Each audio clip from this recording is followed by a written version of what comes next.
So, welcome to this week's episode of the Train Happy podcast. Today, I am joined by Raffela Mancuso. She is a mental health and body image advocate and activist, and she wrote a post on social media last week now that stirred up quite the conversation about body positivity and particularly talking about the involvement of thin women within body positivity. And we're going to get into it in today's episode, but I had shared that post and I had really mixed responses from you. And I felt that so much was getting lost in translation of the post. And, it's like when you're texting your friend and you have something important to say, the best thing is always to hear their voice, hear their tone, hear the intention behind it. So I wanted to invite Raffela on today to discuss the post, the meaning, and have a discussion about this topic because I think it's really important. Hopefully we can have a good chat. So welcome, Raffela. Oh my gosh, thank you so much for having me. How has the last week been? Because this exploded, right? It's been just complete chaos. My friends were checking in, asking how I am, and I just responded, I'm overwhelmed and I'm anxious, and that's the only emotions I'm feeling. It's been chaotic because before all of this, I had, a semi-small following of like 9,000 followers, mostly friends, family, community, and I did not expect this to blow up at all, especially in the way that it did. And how are you feeling now? Now that the dust is kind of settling, almost a week later, I think. How are you feeling now? Yeah, I'm finally calming down a little bit. I'm finally taking a breath and not checking my phone every 5 seconds to see who commented or who shared or who's messaging me. Of course, I'm still getting lots and lots of messages and feedback, but the extremes have definitely settled down. So I think I'm able to reflect on what the heck just happened.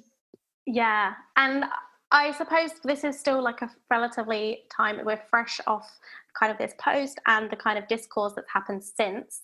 So I thought it would be great in your words to explain to people who are listening who may not have seen your post what the post said and how it was posted and the kind of goal and intention behind the post. Yeah, so I had just gotten back from therapy one day, I was feeling my emotions, and I went to my Instagram stories because I think it was on my explore page, I saw an image of a thin white woman, clearly in the fitness industry, very fit physique, and it appeared that they were like forcing their stomach out to kind of create a belly with some like inspiring quote underneath about how your body is perfect or something about self-love, and it just sparked something in me. It's not the first time I've seen one of those posts. I have been feeling this way for a very long time, and I was finally like, you know what, I'm going to talk about it. So I collected some of the posts that I saw that demonstrated that exact idea and threw them in my stories and just went for it. And I just started explaining my own personal experience of trying to be a content creator on Instagram, how I'm trying to use social media as a platform for my activism and for me to speak up for people who aren't being heard, and how I feel like I have a really important message or really valuable life experience that I want to share with other people, but I'm not being heard. And yet these thin white women who are seemingly perfect in regards to the ideal beauty standard that we live in, they get so much attention and praise for sticking out their stomach or showing some stretch marks, which does in fact help people. And I acknowledge that in my post, that their work is helping people overcome their like maybe some insecurities, but that does not encompass all of self-love, or especially body positivity, which is meant for more marginalized people in the first place, such as like fat Black women. So I was just expressing my frustration And I talked about how a lot of these women can show these imperfections on Instagram and receive so much love and attention for it. Then they can put on their clothes, go out into the world, and not be discriminated against, not be dismissed or shamed or harassed because of their bodies, because they do not live in marginalized bodies and they have that massive privilege. And I just want that to be recognized. And the ultimate goal is just, it wasn't even for these influencers to hear my voice. It was more for myself and people who feel the same way as me to feel heard. And like, that's not the only body that exists. That's not the only body that's worthy of love. There's so much more than that. And as I said, I didn't expect anyone to listen. I don't even know how it started getting all over the internet. I don't know who shared it first. But then it got a lot of controversy and it almost moved away from what my original point was. And now I'm arguing with people about what body positivity even means. And am I fat enough to be in body positivity? And it's just gone all different directions. But it's good that this conversation's being started.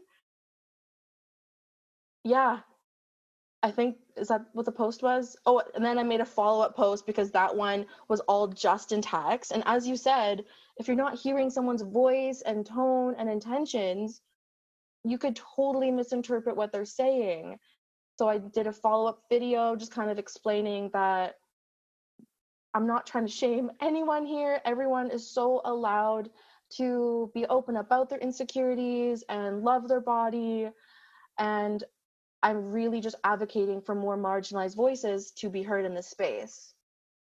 Yeah, and I think the original post I want to discuss, because I do want to touch on some of the criticisms of the post that were fed back to me and that I've kind of since looked into in kind of looking around the conversation that sparked from this post. The original post showed these influencers who all have hundreds of thousands of followers, posting really popular posts on Instagram. I mean, I personally see them all the time as well, so I know the kind of stuff you're on about, and it generally is kind of like a, here's me posed, here's me unposed, and kind of, you know, not everything you see on Instagram is real, and actually, like, we all have curves and wobbly bits and cellulite and all this kind of stuff. So it's trying to normalize things and help us get past that point of perfection. And I think what you said in the post is, you acknowledge in the post, which I think is very important in this conversation, is that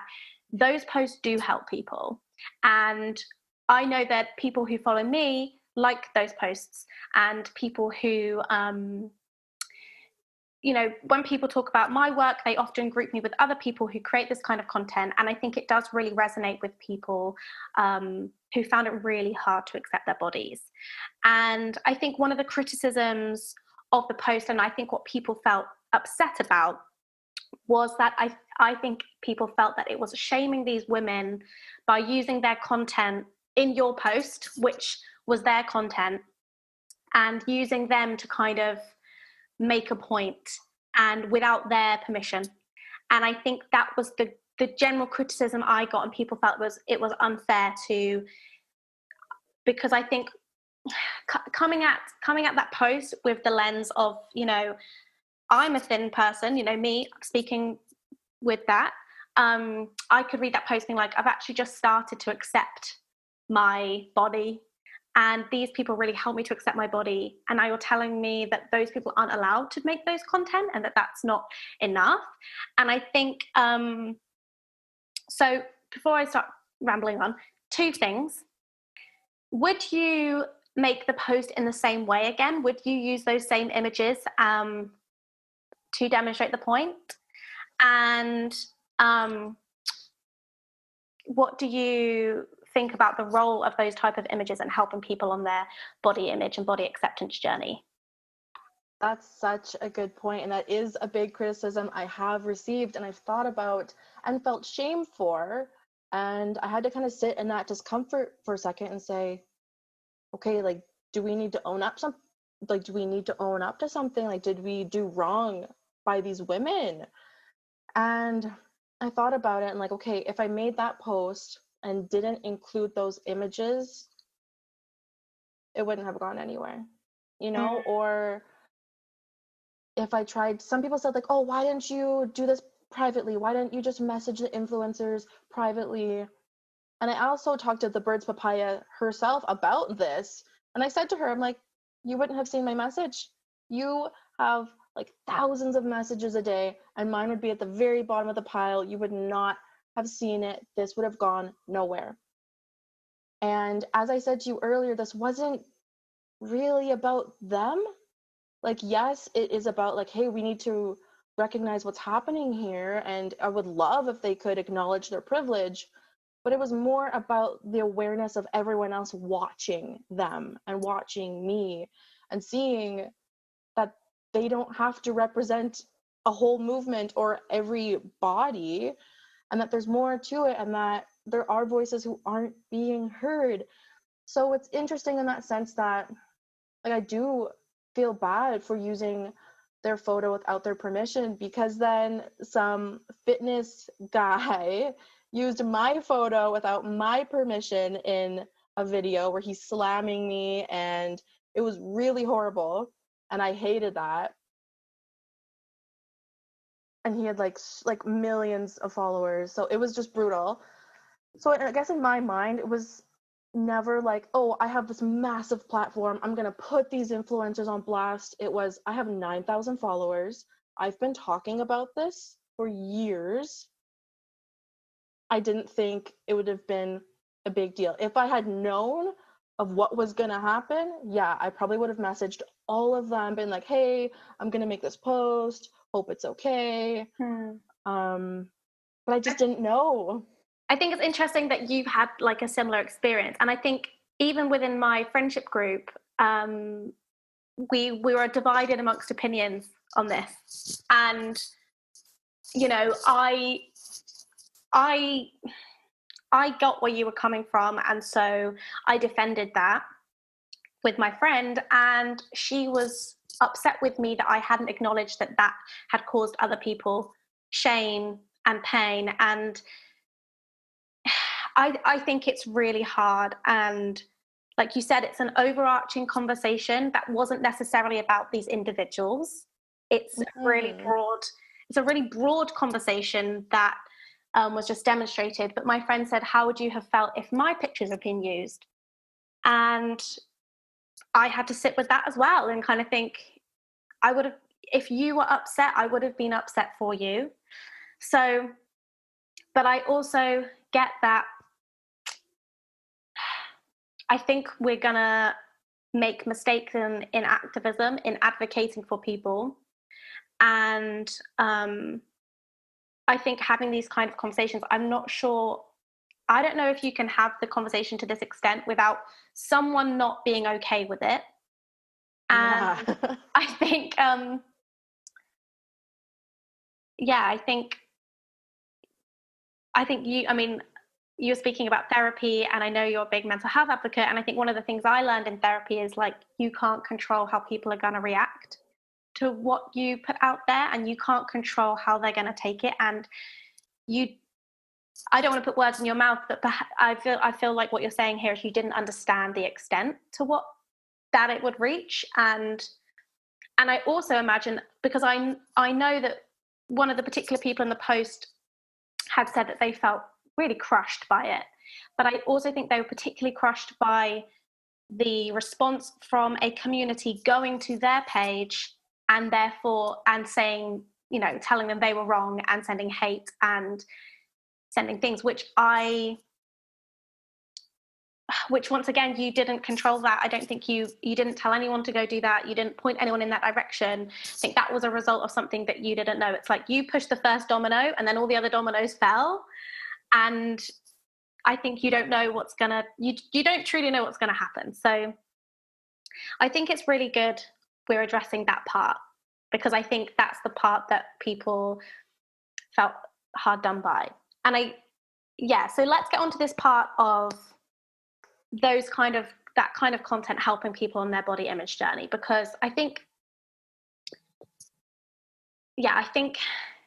it can get when you are looking at this work through the lens of fat activism, and that lens, this work can often get dismissed and people think that it's not helping anyone. But I think you can go to the posts of the accounts mentioned and you look in the comments, and people are so encouraged by this content. So what do you think about that? And how do people still, how do we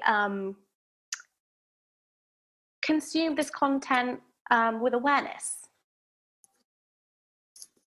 So to kind of acknowledge the first part of what you asked about, or like that conversation you had with your friend, my post was never meant to shame anyone. It wasn't like, oh, I'm putting these women on blast, I'm calling them out, here's their photo, go attack. This was just self-love is for everyone, and what these women are doing are amazing, and let's also include more voices. So even in my mind, there was no need to message these women because it wasn't an attack, right? So I think that's also the difference of opinion. Like for me, it was not trying to be shaming or attacking. It was just my own experience. But I understand how other people are very quick to anger because they're seeing these influencers that they love. And you're right, you go on their comments and there's so much love and gratitude, and they see these people that they admire being challenged, and that's uncomfortable. It's uncomfortable to have your worldview challenged in a sense. And I feel that people are really uncomfortable with being uncomfortable. So instead of just sitting in that discomfort, they are quick to anger and defensiveness to distance themselves from those feelings. So I see that and I get that. And at first, when people were messaging me like, how dare you? I said, just read it again. Like, go through and read every word and go slow. And if you still don't get it, read it again. Because I read it through again. I was like, no, I still stand by everything I said. And it's not meant to be an attack. And I'm very, very grateful that some of the influencers have seen that. And at first, I did get some messages from a couple of them that they were hurt, that I felt that I was shaming them. And then I immediately jumped on the voice notes because, as you said, right, your voice says so much. And I just was, oh my God, I am so sorry. I am so sorry. And just apologizing like crazy and trying to explain my perspective. And they were like, oh, I actually hear what you're saying. And I agree with it. And it was massive. Even the Bird's Papaya, who has been, her name's Sarah, who has been the most wonderful and accepting of what I've been saying, even she said at first that she felt a little defensive and wasn't really sure at first. And then she reread it and thought about it and said, you know what? Like, she's right. Like, this is true. And then her and I were able to have like really meaningful conversations all about this. And the work that they're doing is important. Like, they've all been posting since, and they're all still showing their bodies, which is perfect and beautiful because they still are helping to reduce stigma around these quote unquote like problem areas of our body. And that's massive. Even for me, I see this like seemingly perfect woman on Instagram, and I can see like, oh, she also has a belly, or she also has stretch marks, she also has cellulite. It does make you feel like your body's like slightly more normal. Like, maybe you don't need to change these parts of yourself. And so I think I really want to emphasize that I was talking about something different, right? I wasn't trying to slam the work they're doing. It was more about literally the space they're taking up within the community. And I don't want it to be looked at as pie, as if more for one person is less for another, but more as building a longer table for more people to sit at and include everyone. Yes, I love I love that analogy, because I think that's it. It's not saying that you're not allowed to be in that position. It's just saying, like, can you extend a hand down to the people beneath you and pull them up with you as we all climb this Yes. mountain together, and use each other to try and to, because ultimately this work is about fighting diet culture. It's about pushing back against the beauty standards that we all suffer from. We are all affected by fat phobia, which is like the overarching thing, right? And the reason that we don't like our cellulite, and we are ashamed of our stretch marks, and we, worry about being bloated and all these things, it stems from a systemic issue, which is fat phobia. And Exactly. that is a form of oppression. Now, I just want to pause here, because this feels big in terms of what we're discussing. And if you're new to this work, it might feel really overwhelming, because it took me a few years to get my head around it. I won't lie, Raffela. So I just want to say that no one's expected. There's this Maya Angelou quote, is like, we do better when we know better. And I felt that this conversation was about us trying to know better, and that it's not shaming the work of the past. It's just saying, going forward, we could do this even better. Like, this is great, Yes. but it could be even better. And, we can bring that forward. So, yeah, I think let's talk about this issue of fat phobia, because it does hurt people. It hurts us all, but I think it's very important to say that it hurts some more than others. And those people are plus size people, and I'm going to use the word fat, and in this situation, I'm using it as a descriptive word, and it's a neutral word on this podcast, but for fat people. And those people are discriminated against when they go to the doctors. They're not believed. Their illnesses aren't believed. They can't go to the high street and go to any shop and get the clothes they want. I've heard stories of people being denied fertility treatment.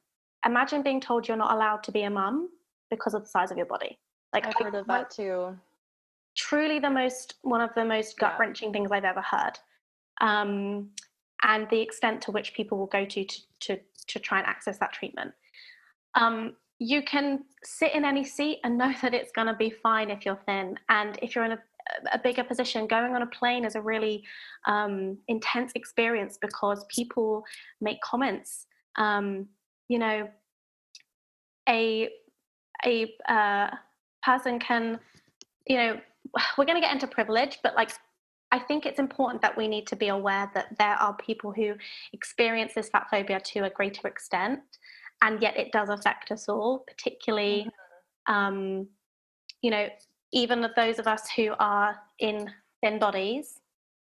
And I think it's important to say that when people are speaking in the context of body positivity and fat acceptance, when we're talking about thin bodies, I think a lot of people think of like an emaciated figure, and actually generally it refers to those who are straight size, so those who don't wear plus sizes. So in the UK, that's about up to kind of like a size 16 to 18. I don't know about Canada. I don't know if your size is a bit different from ours. Either. I think they are slightly different. I think your size is like one above us. So I feel like that makes sense. Like around there. Yeah. Yeah. And so I think it's important that people can talk about mid-sizing, which we know is like generally like in the UK are 12, 14. And we kind of have like, and then we think those people in the middle are then people who are like size 8, 10, which I think in America is like size 2, 4, 6, 8 kind of thing. They're thin. Yeah. And I think it's important to just add into the conversation that when we're talking about thin in this conversation, we're talking about those who are able to shop on the high street, essentially. Is that right? Completely. Yes, no, completely. And that's a massive thing. And it's so interesting because people, like, I've been talking about this for so long, and which really amplifies my point that people are not being heard. And a lot of my friends are living in bigger bodies, or some of them who aren't are aware of fat phobia because I have been speaking about it. So it's so interesting to me that this is like mind-blowing to people, but I'm trying to be very like compassionate and like, okay, we all live in a world of diet culture. And you're right, it is going to take people a little bit of time to understand and work through that discomfort. So I think it's really helpful to share like personal experiences. So I can give like a quick example for myself. So I've never been in a small or straight sized body. I've always been bigger, but I also now know that I had body dysmorphia. So I don't know what I look like ever, which is really tough. But I'm currently in like a small fat body. I wear plus size clothing. And I remember when I was first diagnosed with a mental illness, it was an anxiety disorder. And the doctor didn't want to give me medications. He just told me to eat healthy and exercise. And which was so invalidating. And I know people are going to say, like, well, you should eat healthy and exercise. Like, yeah, I hear you. But if I'm coming to the doctor with crippling anxiety, don't dismiss me because of my body. I know that if a thinner person came in and said, I have crippling anxiety, they wouldn't say, oh, just go eat healthy and exercise.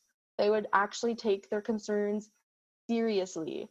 And I had to go get meds eventually because obviously I wasn't okay, and just going for a run isn't going to fix me. So, and that's just one situation. I can't even get into clothing. I am learning now through therapy that I dismissed my body. I remember the days when I would go to the mall with my girlfriends and I could not find one single thing to fit my body, not even to like, just to fit on my body. And that sucked. And I went through a phase where I only wear hoodies because I didn't want to think about my body. I didn't have to feel self-conscious about my stomach sticking out. I could just hide in a hoodie and focus on my life instead. And so I'm just now starting to find plus size clothing that I love and that fit my body. And I'm starting to realize I like fashion and I like pairing things and expressing myself. And I feel also so sad that my whole life I truly felt I did not belong in this space, that I could not enjoy my body, or I had to always hide myself or shame myself. And yes, people of all sizes have insecurities and can feel so horribly about their body, but it is a difference of systemic oppression, as you were saying, of going to the doctor, of being able to buy clothes at all. It's especially for people in even bigger bodies, it just gets worse and worse and worse. And even though I'm discussing this about thin white influencers, I'm listening too because I need to listen to people who are even more marginalized than myself, especially because now people are listening to me for the first time. My voice is being heard, and I do not take that for granted. So now I need to pass the mic to those who live and even more marginalized bodies who do not have a voice and who need to be heard. And I really thank you for that. And I also, I think it's also very poignant and pertinent that I am having you on this podcast and that people will hear your voice because I invited you on this podcast and I'm thin and I'm white and I've always been able to go to the shop and buy clothes for my body. And I am, you know, people may hear this and hear you and take you seriously for the first time because I'm on this conversation with you. Yes, and that's another thing about like thin privilege, and that's where allyship comes in, right? Because some people might say, well, I don't live in a bigger body, I don't know what you want me to do. You can be an ally, right? You can pass the mic, and that's exactly what you're doing right now, is you are passing the mic to me and letting me express myself and my concerns. And that's massive. And the thing is, people listen to you because they admire you and they also identify with you, right? Especially if someone lives in a body that looks like yours, that they automatically associate themselves with you and trust you. And therefore, if you are extending and reaching out to someone else, that makes that connection so much easier than if someone else were just to view me directly and think, oh, that person is other. That person is not like me. They don't know me. They don't know my experience. I cannot trust or listen to them. And I think this is such an amazing connection that you've made, right? This is the work right here. And I hope it continues. And I hope even more marginalized voices are able to be heard because of this. So let's discuss privilege, because you mentioned thin privilege, and we can be multi-privileged humans. So I thought it might be a good way to list our privileges. And I'll go first. So I'm white, which I think if you've been looking at the news cycle this week, we know is sadly really significant. And that's another podcast in itself. I'm thin, I'm able-bodied, I'm straight, and I have financial security, which I haven't always had, but I do now, and I recognize that I have that kind of economic privilege. They're just a few things, and I should also say that those privileges don't mean that I haven't struggled with my body image, I haven't struggled with food and fitness and liking what I see in the mirror. Those things have felt very real for me, and they have been a massive part of my journey. But those things aren't reinforced outside of my own head. So, I don't have I don't know, a brand telling me that I can't be part of their crew because I don't fit into their clothes. So I just think those things are very real for me. The things I've experienced are very real for me, but like I said, they're just not true. Not true. They're just not reinforced when I leave my own house, kind of thing. Exactly. Privilege is about how society treats you, not necessarily how you treat yourself. Yes, that's really key, really key. Right? Because you're right, that's the argument. People say, oh, well, I get skinny shamed a lot. People tell me to eat a burger. People shame me and tell me to gain weight. All of those things are horrible. And yes. not fair, and not fair. Not fair. And not okay. Not fair at all. They're not okay. It's horrible. And then people still have the privilege of all the things we talked about going on an airplane, fitting in chairs, going to the doctor, getting a job, all these different aspects you have privilege over. And so I think that's something people are really missing or not understanding, is that aspect of privilege. Privilege doesn't mean you can't struggle. So for me, my own privileges, I'm also white. I'm living in a first world country. English is my first language, so accessibility is way easier. I don't have a physical disability. I am living in a small fat body, which is also a privilege because it allows me to be heard just a little bit more than if I were in a larger body that's even more stigmatized. And because of the color of my skin, I'm never going to receive discrimination or harassment because of my skin color. What else do I have? What else do we have as human? Oh, we're women. I mean, women, but we're cisgender, I'm straight, so I'm never going to be attacked for loving who I love. It's those things that we do not think about that others have to think about every single moment of their lives. And that's the difference. I saw a video today, and it was relating to the conversation around racism that is really important right now. And I think one of the things that really hit me, and I know that I'm guilty of it, and I need to get better at it, is when I feel uncomfortable about a topic, whether it be about someone discussing experiencing weight stigma or examples of racism or whatever, I'm able to turn off my phone, shut down the screen, turn the TV off, and go about my day. I don't have to live with that every day. I'm not having to talk about things because they're my true experience. And that's really uncomfortable. And as you mentioned, we all hate discomfort. It's why I'm in therapy, because I don't like to be uncomfortable. I like to be happy and positive and in safe spaces where everything's shiny and happy and smiley and good. And part of my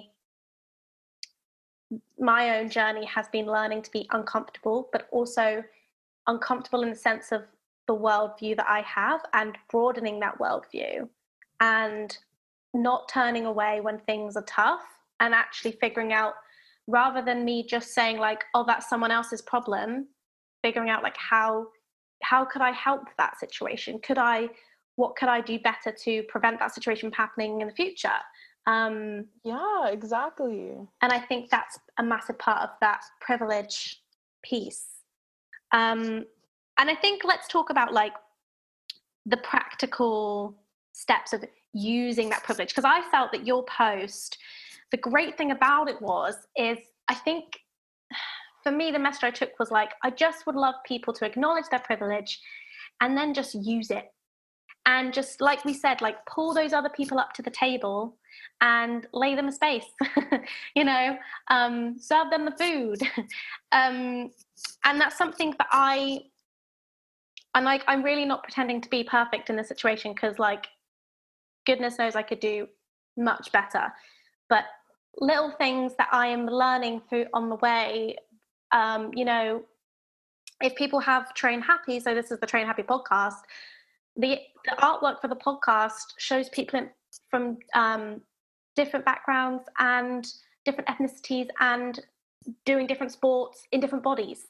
Just those little things of like, how can I make this feel inclusive and that all people are welcome in this conversation, rather than just like it could have just been my face, which is a white woman, and people could only think that only white women could identify with the conversations that are being had. So I think those little things are things that they're actually small changes I can make. They're not huge, they're not massive, significant things. And I think what happens with, we need big changes, but it's the small little things we can do to kind of shift the narrative, which all build up to being really important. Yeah, and a lot of people have said that they don't know what to do. They don't know how to be a good ally. They don't know how to lift up marginalized voices. And it's interesting because I don't think that like allyship is like a destination. Like, oh yeah, now I'm an ally. Now it's good. I don't need to do anymore. I think we're always learning and growing. And I even spoke to one of the influencers in the post I wrote, and she was quite defensive, like very, very kind, but quite defensive, saying that she's already doing a lot for diversity and inclusion. And I was like, okay, that's really great. That's amazing. And I think there's always like more that we can do, and not in the sense that we need to take on the whole world and save it all ourselves, but we can always modify what we currently are doing to slightly improve it. And that's part of the conversation, I think. Yeah, I totally agree. And I think something we haven't quite touched on, and I just wanted to clarify for everyone listening to. So the conversation was kind of around body positivity. And I think I've mentioned on this podcast before the differentiation between body positivity, body confidence, and body neutrality or self-love. I outline this in Train Happy in my book. And in there, I said that I support the movement. I'm all for it, but I don't consider myself I don't consider myself in the body positivity movement, because that space is in its origins was meant to be a safe space for queer, fat, Black activists. And obviously it's massively changed and evolved and grown. And even today I was reading some of the posts off the back of your post, kind of saying that like all people should have a voice in body positivity. And I know that there are activists who have been doing this work for years and years and years and find that really frustrating, because as we've mentioned, it doesn't acknowledge the privilege that comes with being in that smaller body. And so I would love to know what body positivity means to you, and just talking about the differentiation, because I've noticed that you're discussing self-love and body image as opposed to using the terminology of body positivity itself. Exactly, because I used to use the term body positivity because I also didn't really know what it meant. I mean, it sounds like a great word, positive about your body, like sign me up, Yeah. right? And then as I was learning more and more about it, I started feeling more uncomfortable, like, oh, do I fit in here? Like, do I not fit in? And just really being afraid of taking up space where maybe I don't belong. And it's not that, oh, not everyone should love themselves. No one should be positive about their bodies except for marginalized people. That's not it at all. This was just originated for marginalized people, including fat people, people of color, disabled people, queer people, right? Like, as you said. And because it has evolved into, someone said it, and I'm going to say it again, like a thin washed, whitewashed movement, and people are saying, yeah, but it's inclusive now, let's include everyone. Okay, but if you went to the hashtag body positivity, what are you going to see? You are just going to see thin white women mostly. And what about, a fat black influencer? How many of those do you know? Like, could you name those off the top of your head? I sure can't. So you did some stories on this, and I wanted to discuss that on the podcast because I was like, oh, that's such a great challenge. So can you repeat what you said? And I want everyone listening to like mentally do the challenge in their head. Let's do it. Let's do it together. So, because a lot of people were saying, no, body positivity is for everyone. Everyone belongs in the space. I wanted to do a little game, a little challenge to kind of get people thinking. So I want you, without looking at your phone or any social media, to name 3 fat black influencers. And do not name Lizzo because she's a celebrity. She does not count. Some people said Oprah. She also does not count, and which also proves this. And then, okay, if you've done that, now name 3 thin white influencers. It should be instant for almost all of us. And that's right? also not just in the body positivity space. That's influencers in general. That's exactly. Like travel influencers, fashion influencers. I don't know what other type of influencers there are. That's exactly it. People were naming all different kinds of influencers from all different spaces, but for the black influencers, a lot of Lizzos, a lot of, like, I got some Michelle Obamas, like, some people just had no idea, no idea, and people, it really shocked them to see, holy, I thought I was in a diverse community, and I'm really not. And that's the thing. So it's like, I would love to say, yep, body positivity has evolved, it's for everyone, but we have left the marginalized people behind. They're not in the conversation. If they were, that would be nice. That would be okay. But they're not. And I don't feel comfortable stealing one more thing from people of color. Like, do I need the words body positivity? No. Why can't we come up with a new term that encompasses what we all think body positivity means? Why can't we come with a new term that is really inclusive of all people so that body positivity can be an empowering movement for marginalized bodies? And I'm going to leave a list of people in the show notes for everyone to go follow if you struggle to answer that question, because that's one of the key learnings for me was like, and I saw the Birds Papaya response on her stories was like, okay, so go scroll your own social media feed. So not just generally Instagram, but who you actively follow right now. Go scroll that and then tell me when you come across a plus size person. Tell me when you come across a person of color. And those people are few and far between compared to how many thin white people are just generally at the top of the influencer game. Yes, and I think remember that. And I think that's also just like, and I was about to say it's not anyone's fault. It is absolutely everyone's fault, but it's a systemic fault, because imagine that conversation and just generally like who's at the top in the most positions of power in the world, right? Who has the most influence and power outside of social media? Generally those spaces are reserved for thin white people in general. I mean, thin white men even more so. So I think that so Instagram is just a reflection of the world that we live in. But if we could make Instagram a reflection of the world we want to live in, then that might change what else is going on outside of our phones. And I think And that's exactly what it. we're You trying to nailed do. it. It is a societal issue because people, they get defensive. They say, "Oh, well, it's because I just don't know anyone else, and these are the people I know." It's like, yeah, but you know them because you find their appearance like appealing to you. They don't test you, or they don't. It doesn't feel challenging to view their content. So you have to actively change that. It's not going to be easy. It's not a natural thing, and it's not our fault, right? In the same sense you're saying is that it's naturally coming up that we see white people because we're not told to actively diversify our feeds until now we're saying, okay, the world is such a diverse place, and in the world, you're right, we only see like white men, but that's not a real representation of the world, and so it's time to change that. Yes.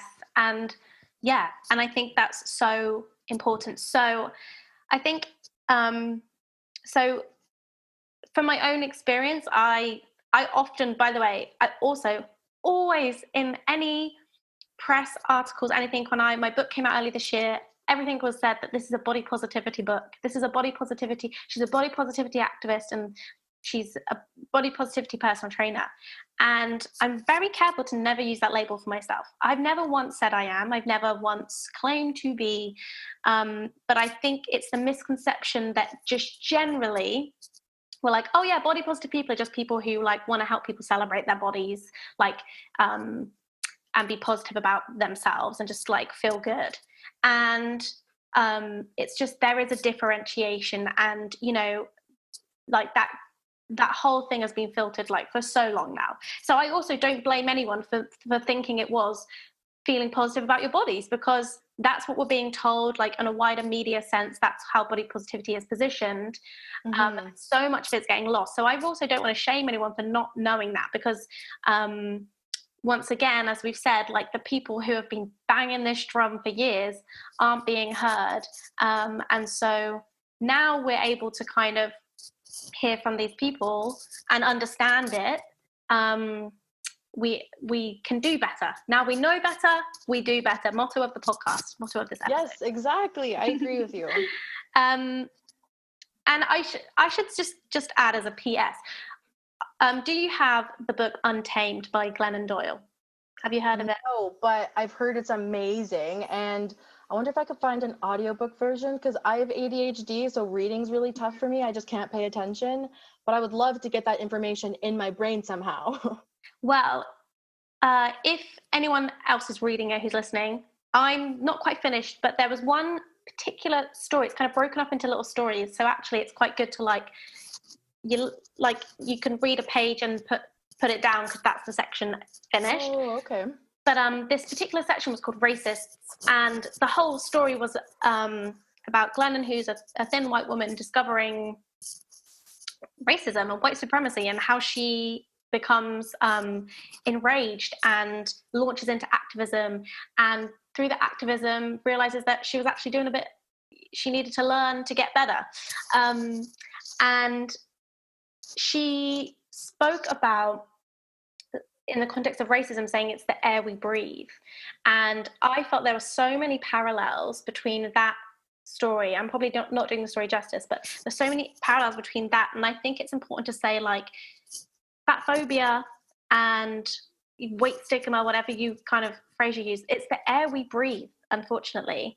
And often we can consciously think that we don't feel that way anymore. And I think a lot of those influencers who have been sharing this type of content feel like, I am accepting of all bodies. I want people to love themselves, and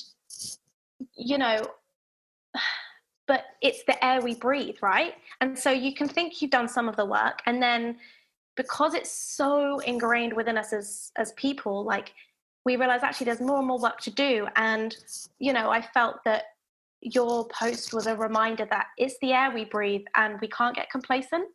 And I felt like it was about challenging that complacency and just like but we need to keep learning. So I thought I'd add that in there just to this chat. Well, I appreciate you like being that within my posts, right? Like I wasn't, yeah, that's exactly what I wanted to get across. And so let's talk about pass the mic, because you use it a lot. It's a phrase used a lot within activism in general.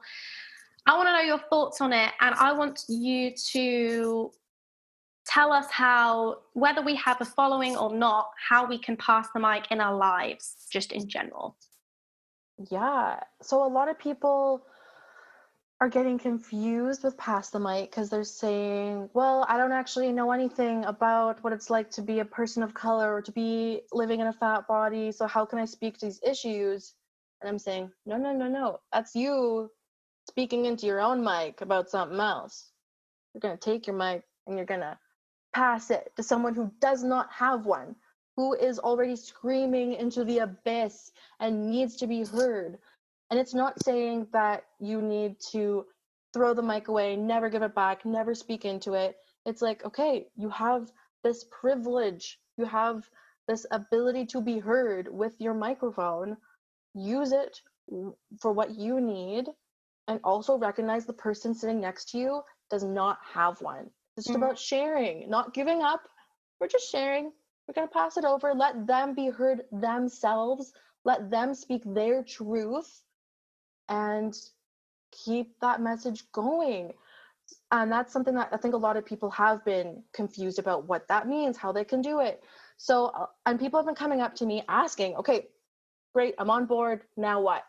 And I said, well, you're doing it right now. You're messaging me, you're opening up, asking questions, and let's take it step by step. You can't just be the perfect ally like in a day. It's not going to happen. I'm not a perfect ally. I am learning continuously every single day. And it's not comfortable. It is not comfortable. And you feel like you're doing everything wrong. But as long as you're willing to learn, I think that's the only thing that matters. And so for these people in this specific context, I said, okay, I started sharing some accounts that I really love that are not getting recognition to my page. Go look through them and don't just share people randomly because they're Black or because you think, oh, now you're a good person because you shared a post. Go and look and see who you connect with and what you want to amplify and speak to, and diversify your feeds. And if it's uncomfortable, great, because that means that there's growth within that discomfort. And I think I just don't want people to shame themselves that they're not doing it good enough or fast enough. As long as you are willing to listen to others, that's the best thing you can do, in my opinion. Like yesterday, I was posting or sharing some posts from Black activists about all the murders taking place in the States of Black men. And I thought, okay, we're good, amplifying voices, awesome. And then I had some people reach out to me saying, hey, can you put trigger warnings on those? Because even though they weren't graphic, because, you know, people in color, as we said before, people of color are exposed to this all the time. They can't turn off their Instagram and walk away from being Black. This is something they have to live with every moment of their lives. And so to go on social media and that's the only thing you see, I can't even imagine how overwhelming that must be. And so at first I felt shame, like, oh my God, I thought I was doing a good thing by sharing. And I had to sit in that discomfort and be like, I'm listening, I get it.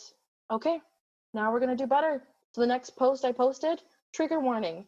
And that's not saying I'm doing it perfect or now I'm doing it awesome. Or like, it's just saying we need to listen, allow ourselves to be uncomfortable, do better, keep listening, keep being uncomfortable, because it's not going to stop. We're never going to reach a point where we have everything right. Like, even for me, I used the term able-bodied in a post, and someone didn't like that. They preferred enabled body. And then someone else didn't like that. They preferred non-disabled body. And that might seem really overwhelming, but it's so good just to step back and listen and hear what people are saying, because these things matter. How you identify or how you refer to someone matters. And I need to put my ego aside and say, ooh, okay, I apologize. My intention wasn't to hurt you, and I'm going to do better. And I think, it's a lot of humility to acknowledge that. And like,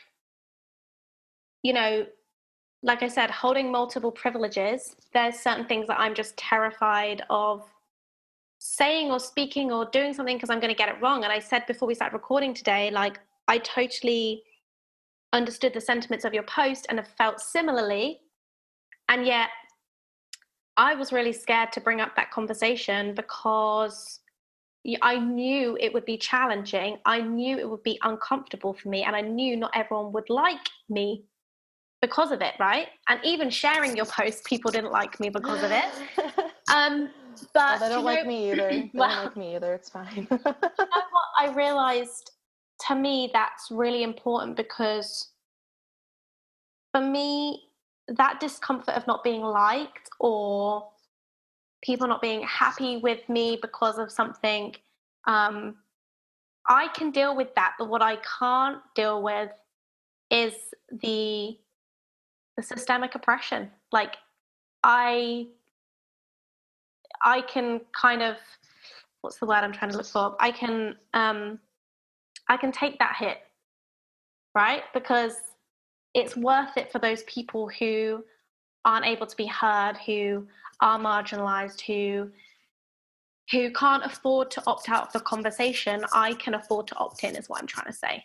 Like, yeah, no, I can you're so right. And and it's really hard. And like, my goodness, it still gives me anxiety. Even this podcast may be seen as semi-controversial, right? And I think I just have to put my ego aside to know that this conversation is bigger than me. It's bigger than my feelings, and just, I'm probably still not getting this all right. And I am, and I should also add, I think the key thing we haven't said is, in your post, it was about calling people in, right? Yeah, not calling people out. Not calling people out, and there is a difference. Like, there's a difference. Yes, and that's so important, because if someone's getting called out, they go straight to defensive and aggressive and agitated and all those feelings. But bringing someone into the conversation, right? It's not about destroying one table in order to build a table somewhere else. We're just making it bigger. We're calling people in to come take a seat, to come listen. And that was my intention. It might not have come off that way to some people because of their like preconceived notions about the topic, which is so valid. But you're so right. And I think it's also fair to give ourselves some self-compassion about our egos, because we have kind of been trained that we need the world to validate us. We need that external validation in order to be okay.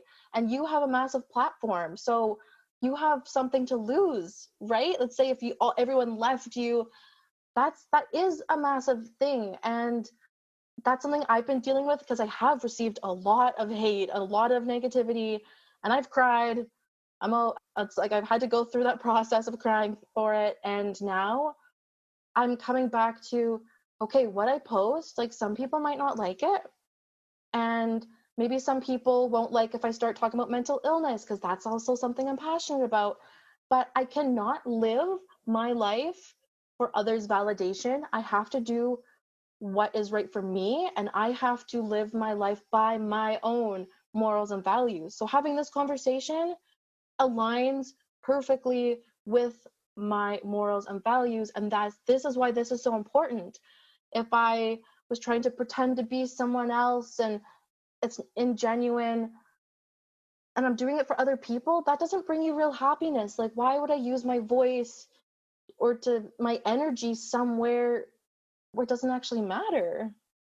Yeah, and I totally get that. And I really, like I said, I just really appreciate your bravery, because I think it was really brave what you did. And I felt that there were people in the comments who respected that as well. Like, they realized you went out, you stuck your neck out, essentially. You stuck your neck out. And I think, it's really important. Now, I saw a post by someone today called Oh Happy Danny. This is absolutely their work, but they said, and I thought we could finish the discussion kind of with this exercise, and they said to think of a present privilege you have. So write that down as a list. So for me, I could say my body, my thin privilege, and you kind of draw a column, and then in the next column you use what duty can I do to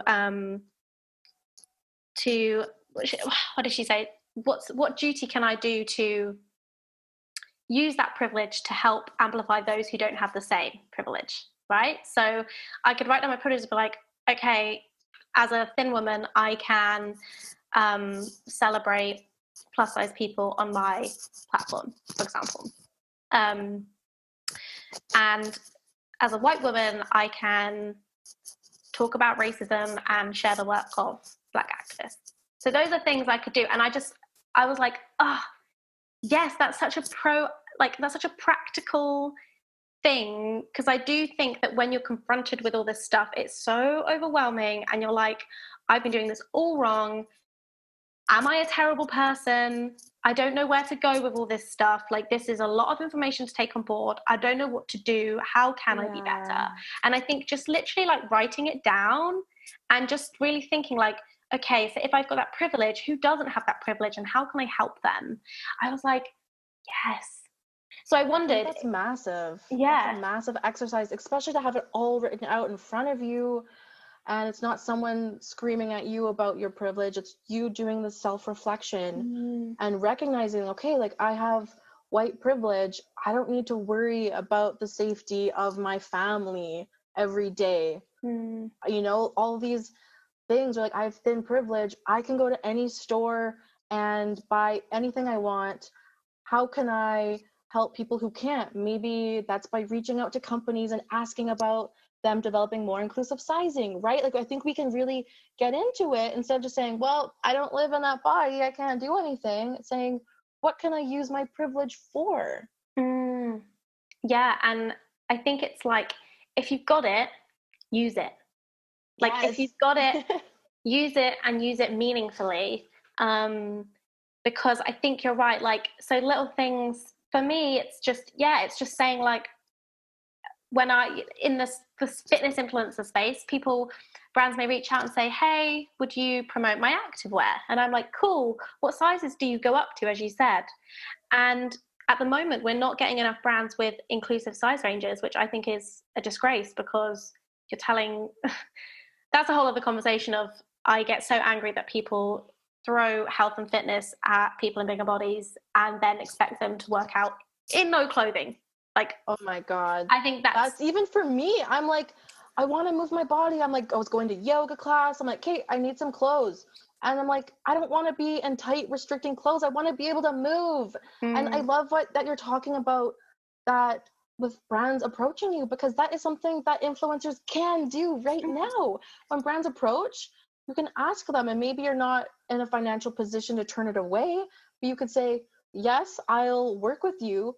And I'm also going to speak up saying that we need to have more sizes, right?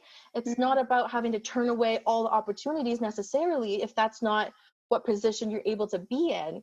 It's just about making these slight changes in order to get the conversation going, in order to have other people be heard. And just asking the questions. I think that's it. And I think I've seen in different spaces online, fashion and beauty spaces, I've seen other creators, feel like they've only got thin white people on a brand trip to Jamaica or something like that, some amazing location, and they're getting this 5-star treatment, and just asking the brand why are there no people of color on this trip?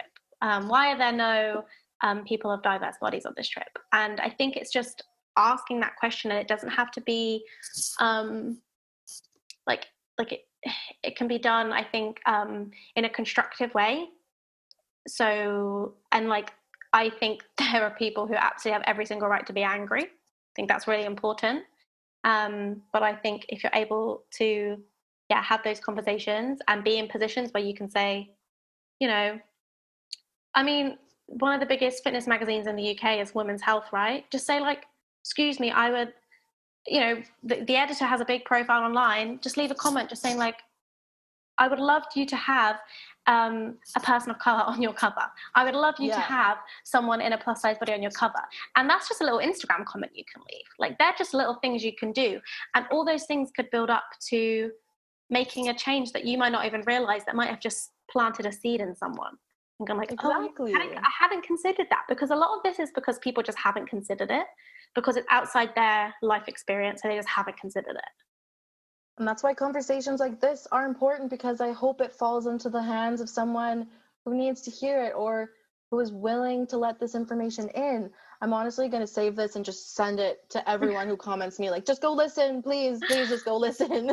I really hope it has clarified, because, yeah, like I said, I think, like I said, some stuff just gets so misconstrued online and taken completely the wrong way. And it's like I said, that's social media, and that's phones and everything. And actually, like, what we really need in general, like even just outside this particular conversation, is just to talk to people more, and also listening more. I think that's something I'm really trying to internalize, because I love to talk, right? I love to talk.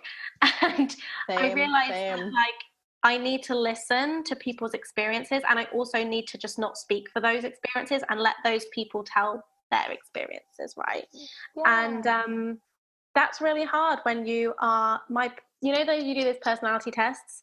Mine came back as like an entertainer, which doesn't surprise me at all. Love to tell the stories, love to do this, right? And that's amazing, and you can continue doing that, right? Yeah, but when it's my story to tell, and making sure that when it's other people's story to tell, that they get to tell their story, right? And I think exactly. Yeah, I think, like, it's not to say that and I think circling back to the point of, like, it's not to say I'm never allowed to talk about stuff.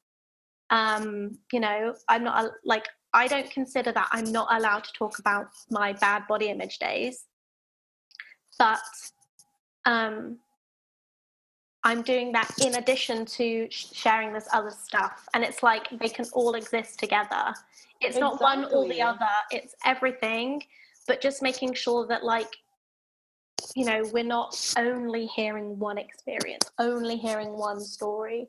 And no, exactly. And I think it's also like, if you post a picture of your body acknowledging, I live in a privileged body and I have these insecurities, or I'm working on this, just that acknowledgement that I know that there are people out there who do not have the same privilege as me, right? Even that's such a good start to the conversation. Yeah. Raffela, this has been brilliant, and you have been so open and warm and great, and I've really enjoyed having this conversation, because I felt like it's a necessary one and something that needs to be said. And I never knew the medium in which to articulate this, because like I said, Instagram stuff gets so lost, and I actually think the podcast is probably the best platform for this. Yeah, I think so. People will be able to watch this and listen, so you're fine. I'm like, oh my God. No. We're not about that at Train Happy Podcast. But I want people to kind of see you and see the intention with which you're saying this. And I just know that you just have such great intentions. So thank you so much. Where can people find you? I'm going to link to you in the show notes, but where can people find you? And what's next? What's next? So you can find me on Instagram at Raffela_Mancuso. And I know that's a hard name for people. So yeah, look in the comments or the description. And what's next? It's not going to stop for me. Like, as I said, this isn't new for me. I've been on this advocacy journey for about 2 years now. And mostly it's about mental illness. So expect some of that to be thrown in there. Expect to be uncomfortable. And just let's all be kind and respectful to one another and learn together. Well, I think we should have you back to talk about mental illness, because I think that's also a really important conversation. I talk about, I think this is, predominantly like a health and fitness podcast, so to speak, but there is no health without mental health, right? They are one and of the same. So we definitely should talk about that. Oh my God, I would love to so much. And thank you for passing the mic to me, because without you, I wouldn't be here being able to share my story. So that's massive as well. Well, you're so lovely. Thank you so much. And if you have enjoyed this episode, make sure you can tag us at Train Happy Podcast. Use the hashtag Train Happy Podcast, and I'll see you. I'll speak to you, should I say, next week. Bye, everyone. Bye.